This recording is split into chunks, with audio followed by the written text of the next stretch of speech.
इस सिलसिले में हजरत सैयदना इमाम मालिक इब्ने दीनार, हजरत मालिक को दीनार एक वाकया बयान फरमाते, उसको दिल के कानों से मेरे जवान सुने। नशा छोड़ो वरना वो कुछ होगा कि हम अपने आप को भी माफ न कर सकेंगे। मालिक बिन दीनार कहते हैं कि मैं हज को गया। हज को जब मैं गया तो हज को जाने के बाद मैंने देखा कि मताफ अल्लाह का हरम पूरा खचाखच भरा हुआ। मेरा अंदाजा था कि कमोबेश 5 लाख लोग उस हज में होंगे। यानी ये कौन कह रहा है? हजरत मालिक बिन दीनार कह रहे हैं ये 5 लाख लोग कमोबेश होंगे। मैं बड़ा खुश था कि या अल्लाह, तेरे महबूब सल्लल्लाहु अलैहि वसल्लम के विसाल को अभी बहुत ज्यादा दौर और जमाना नहीं गुजरा, तूने हमारे इस्लाम को कितनी तरक्की दी। हमारे नबी सल्लल्लाहु अलैहि वसल्लम की मेहनतें कितनी बार साबित हुई कि लोग इतनी जोक दर जोक, जब 5 लाख सिर्फ हरम में है तो पूरी दुनिया में कितने मुसलमान होंगे? पूरी दुनिया में मुसलमानों का हाल क्या होगा? मैं खुश था, लेकिन उसी खुशी के आलम में क्योंकि पूरा हरम जगमगा रहा था और अल्लाह के तौहीद के मतवालों से जो वो हरम गजगजा रहा था, तो मेरे दिल में ख्याल आया कि 5 लाख लोग हज को आए हैं, जरा अल्लाह से पूछ तो लें कि किसको कबूल किया किसको रद्द किया। तो अल्लाह से मैंने अर्ज की, मौला इतने लोगों में तूने किसको कबूल किया और किसको रद्द किया? तो मुझे ख्वाब में दिखाया गया, जब मैं ये दुआ करके अपने खैमे में गया, अपनी कयामगाह पे गया, तो मुझे दिखाया गया कि ए मालिक इब्ने दीनार, मैंने एक बंदा है जिसका नाम मोहम्मद इब्ने हारून है, जिसको मैं इब्ने हारून ही कहता हूं। इब्ने हारून उसका नाम है, उसका हज मैंने रद्द कर दिया। मैं उसका कबूल नहीं करता, मैंने उसका कबूल नहीं किया। लेकिन ये बात तुझे उसको जाकर बतानी चाहिए कि मैंने इब्ने हारून का हज रद्द कर दिया, मैंने उसका हज कबूल नहीं किया, उसका हज रद्द है। इनकी आंख खुली। आंख खुलने के बाद मिना में थे, तो जहां अलग अलग हाजी इलाके के रुके हुए थे, तो ख्वाब में बताया गया था कि वो बल्ख का रहने वाला हाजी है जो आया है हज के लिए, उसका हज रद्द है। तो जब मालिक बिन दीनार बल्ख वालों के पास पहुंचे मिना के खैमों में, तो पूछा कि तुम में इब्ने हारून कौन है? कौन है इब्ने हारून? तो लोगों ने कहा, हजरत आप इब्ने हारून को ढूंढ रहे हैं? हजरत इब्ने हारून को आप ढूंढ रहे हैं? हाँ, ये कौन है हजरत इब्ने हारून? आप हजरत कह रहे हैं उसको? कहा कि हजरत वो इतना नेक और इतना मुत्तकी आदमी है कि वो 40 साल से कमोबेश हर साल हज को आता है। उसको कमोबेश 40 साल हो गए, वो हर साल हज को आता है। और वो इतना मुत्तकी, नेक और परहेजगार है कि वो कभी किसी खेमे में नहीं रुकता, वो खुले आसमान के नीचे रुकता है। और वो दिन को रोजा रखने वाला और पूरी रात इबादत करने वाला बंदा है। आप किसका नाम ले रहे हैं हजरत? हजरत मालिक बिन दीनार ने सोचा, या अल्लाह, मुझसे कहा जाता है कि उसका हज मरदूद है और ये इसके इतने कसीदे पढ़ रहे हैं।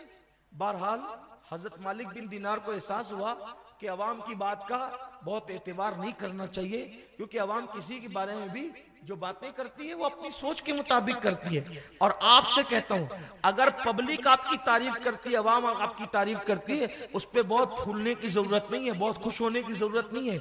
आप क्या हैं ये अवाम से न पूछो, आप और हम क्या हैं। जब तक खुदा फैसला ना करे हमारे जन्नती होने का, उस वक्त तक हम में से कोई अच्छा नहीं है।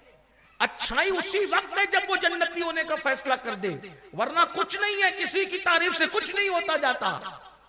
अगर लोग के इबादत गुजार है, नेक है, परहेजगार है, कोई बात नहीं। न फूलो, न गुरूर करो, न घमंड करो। हो सकता है पब्लिक कुछ कह रही हो, यार के इल्म में कुछ और बात हो। तो इब्ने हारून के मुतालिक बताया, बड़ा नेक है, ये वो है, वो है। तो कहा वो है कहां? तो मालिक बिन दीनार को कहा कि वो जो वो पहाड़ों के बीच रुका होगा, जो वो फुला मकाम पर मिना के अंदर। आप वहां से निकले और जब गए तो क्या देखा, एक बंदा है नंगे सर, एहराम की हालत, और उसमें उसके पैर में जंजीर है और एक हाथ कटा हुआ है, और जंजीर बांध करके एक हाथ लिए हुए वो आसमान की तरफ देख करके रो रहा है और दुआ कर रहा है, मुझे माफ कर दे, मुझे माफ कर दे। जैसे इनके पैरों की आहट सुनी, उसने आंसू पोंछे, यानी वो रियाकार नहीं था, सच्चा था इस एतबार से, रोने के मामले में तो आहोजारी के मामले में, अल्लाह के मामले में वो मुखलिस था, रो सही तौर पे रहा था, रियाकारी नहीं कर रहा था, तभी तो तन्हाई में इबादत कर रहा था। तो जब मालिक बिन दीनार के कदमों की आहट सुनी तो उसने आंसू पोंछ लिए और उसने कहा, आप कौन है? तो कहा, मैं मालिक दीनार हूं। अच्छा, आप ख्वाब देख कर आए हैं ना? उसने कहा, आप ख्वाब देख कर आए हैं ना? अपना ख्वाब बयान करो, यही कहा गया ना आपसे, हजरते बारी ताला ने यही कहा ना, हजरते जुल जलाल ने यही कहा ना आपको कि जाओ और उसको बता दो कि मैंने उसका हज रद्द कर दिया। यही बात है ना? हजरत मालिक दीनार को हैरत हुई, ये तो बड़ा पहुंचा हुआ बंदा लगता है कि मेरा ख्वाब भी जानता है, ख्वाब का मजमून भी जानता है। तो आपने कहा, अरे बंदे, तू इतना पहुंचा हुआ है कि मेरा ख्वाब भी जानता है, उसका मजमून भी जानता है। हजरत, पहुंचा हुआ नहीं हूं, मेरा तजुर्बा है, कमोबेश 40 साल का तजुर्बा है, कमोबेश। हर साल हज को आता हूं और हर साल कोई ना कोई वली को ख्वाब में दिखा के कहा जाता है कि जाके कह दो इब्ने हारून का हज रद्द हो गया। पैदल आता हूं हज को, लेकिन उसके बाद भी मेरा हज कबूल नहीं हो रहा है, रद्द किया जा रहा है। बस हर साल यही होता है, कोई ना कोई अल्लाह का वली आता है और आके कहते हैं तेरा हज रद्द हो गया, हमें हुक्म दिया गया है सुनाने का। अब मालिकुद दीनार ने कहा, ए नौजवान, ए शख्स, ये बता, ये कहे, ये बोल कि मेरा अल्लाह तो किसी पे जुल्म नहीं करता, मेरा रब तो किसी पे ज्यादती नहीं करता, वो जुल्म से पाक है, वो हजारों माओं से ज्यादा मेहरबान है, वो तो थोड़ी इबादत पर भी राजी हो जाता है। जरूर तूने कोई ना कोई बड़ा जुर्म किया होगा, तब अल्लाह तबारक व तआला तेरे साथ ये सुलूक फरमा रहा है, बता तूने क्या किया। तो उसने कहा, बहुत लोग आए ये बात करने के लिए कि मेरा हज रद्द हो गया, लेकिन आप चूंकि पूछते हैं कि मुझसे क्या गलती हुई, तो आप अल्लाह के वली है तो मैं आपको बता रहा हूं। अब आप गौर से सुनना, उसकी गलती क्या थी? न उसकी नमाजें कबूल हो रही थी, न तौबा कबूल हो रही थी, न उसका हज कबूल हो रहा था। क्या गलती थी उसकी? तो उसने बताया इब्ने हारून ने कि हजरत, मैं बहुत मालदार इंसान, बल्ख की सरजमीन पर मैं बहुत मालदार इंसान, अल्लाह ने बड़ी दौलत दी, बहुत माल से नवाजा, लेकिन जब दौलत मिली तो मैं गलत दोस्तों की सोहबत में पड़ गया और मुझे गलत दोस्त मिल गए, और वो गलत दोस्तों ने धीरे धीरे मुझे नशे का आदी बना दिया। और मुझे नशे का आदी जब उन्होंने बना दिया, मैं अपनी माँ से छुप छुप कर नशा करता था। मेरे नशे की दास्तान सिर्फ मेरी बीवी जानती थी, मेरी माँ को पता नहीं था। एक दिन ऐसा हुआ कि नशे के लिए मैं शराब के अड्डे पर गया, मैं खाने में गया और वहां जाकर इतना नशा किया कि वक्त का ख्याल न रहा। हत्ता के शाबानुल मुअज्जम की आखिरी तारीख थी, शाबान की आखिरी तारीख थी और रमजानुल मुबारक का चांद तुलू होने वाला था। घर डोलते डोलते आते आते इतनी देर हो गई कि रमजान शरीफ का चांद नजर आ चुका था।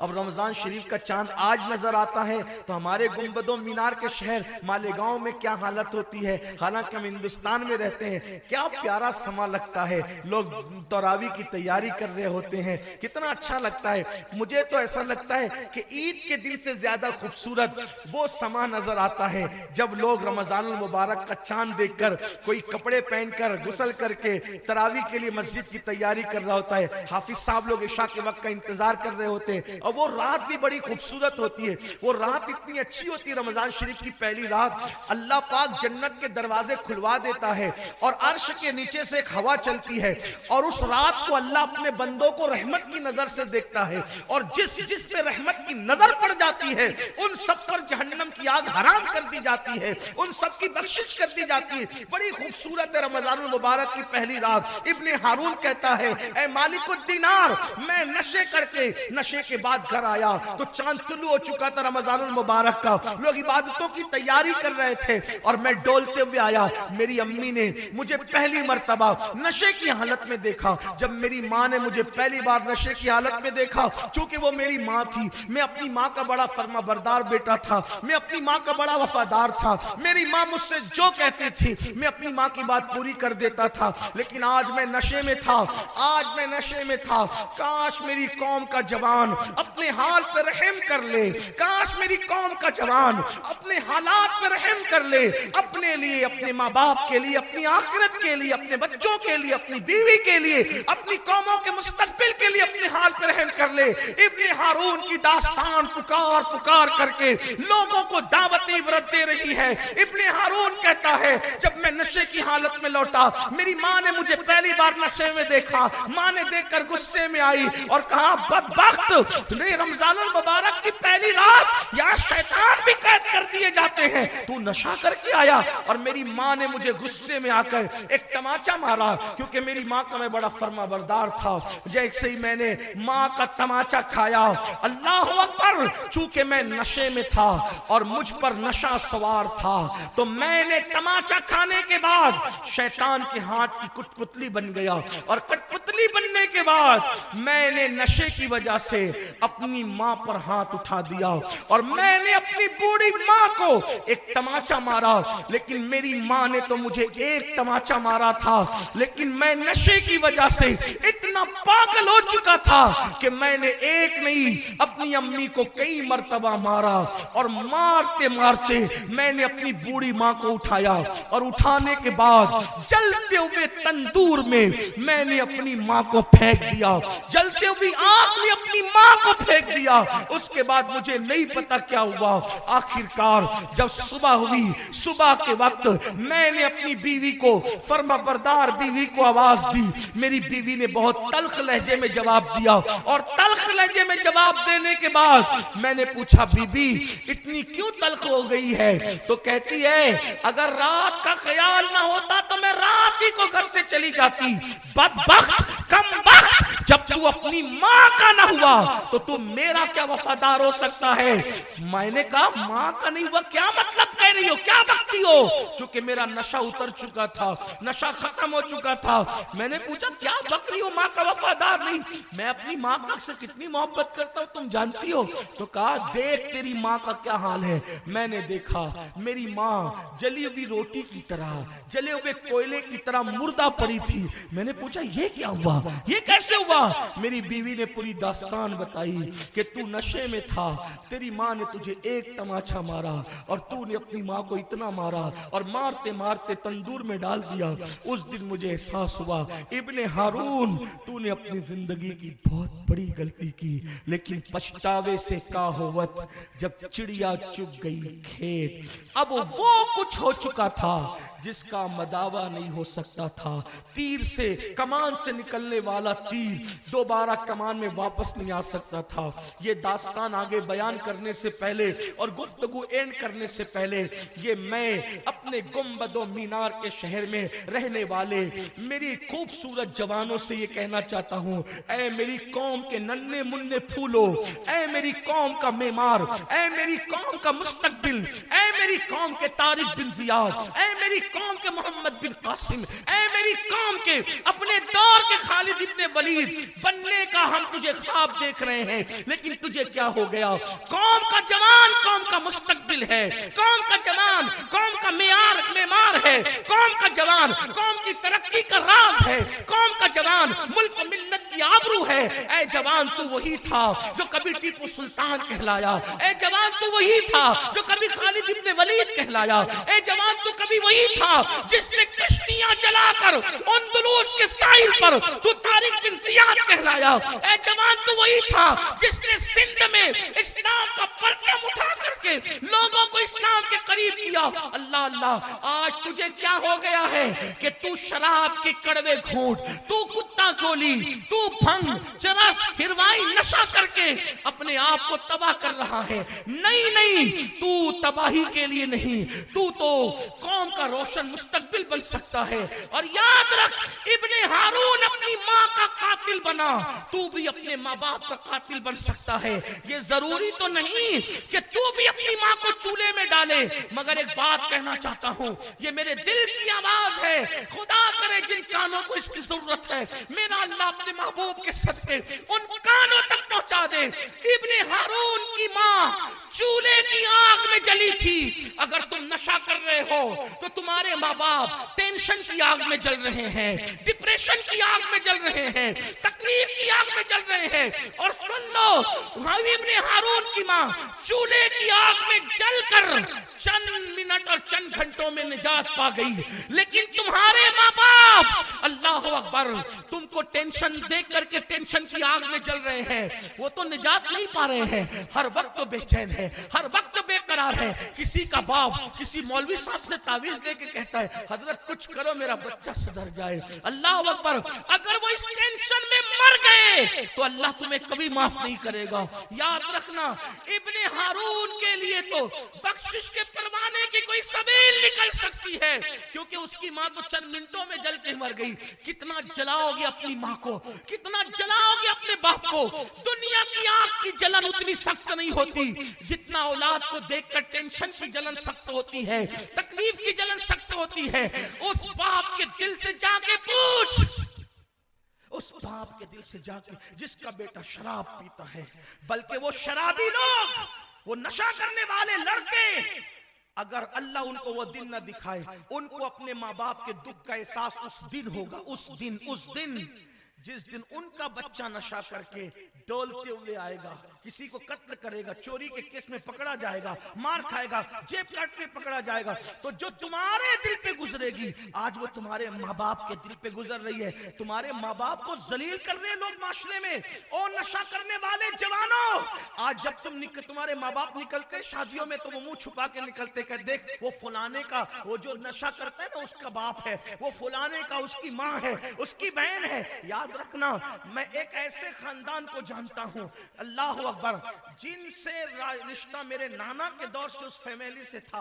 शरीफ लोग थे, लेकिन बेटा नशा करने का आदी बना, गुंडा बना, कातिल बना। पूरी फैमिली मालेगांव छोड़ करके उनको अपने असल वतन की तरफ हिजरत करना पड़ी। आज तक उसकी बहन की शादी नहीं हो सकी।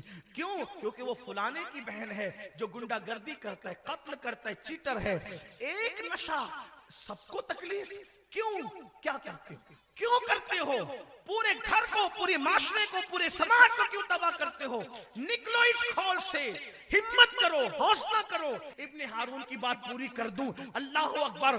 तो इब्ने हारून कहता है, मेरी माँ को मैंने जब जला दिया और माँ जल गई, मर गई नशे की हालत में, तो फिर मैंने, मेरी बीवी ने कहा कि तूने ये सब किया, तो मैंने अपना हाथ, जिस हाथ से माँ को मारा था, उस हाथ को मैंने काट दिया। अपने पैर में जंजीर डालता हूँ, बीवी मैके चली गई। मैंने जो है अपना महल बेच दिया, गुलाम आजाद कर दिए, कनीज आजाद कर दिए, सारी दौलत मैंने अल्लाह की राह में सदका कर दी। और अब उस दिन से हर दिन रोजा रखता हूँ, हर रात नमाज पढ़ता हूँ, मुट्ठी भर चने पर इफ्तार करता हूँ, वही मेरी गिजा है। और मक्का शरीफ पैदल आता हूँ, लेकिन मेरी इबादत कबूल नहीं होती। हजरत मालिकुद दीनार ने सुना और सुन के कहते हो, बदबख्त, जा अल्लाह तुझे कभी माफ न करे, अल्लाह तेरी कभी मगफिरत न करे, तू माँ का कातिल है। मुझे बताओ, माँ का कातिल कितना बदतरीन होता है। माँ को जिसने सताया, तकलीफ दी, मरते वक्त उसकी जबान पे कलेमा नहीं आता, जो माँ को कत्ल कर दे, बाप को कत्ल कर दे, उसका अंजाम क्या होगा? इसलिए नशे का बाइकाट करो।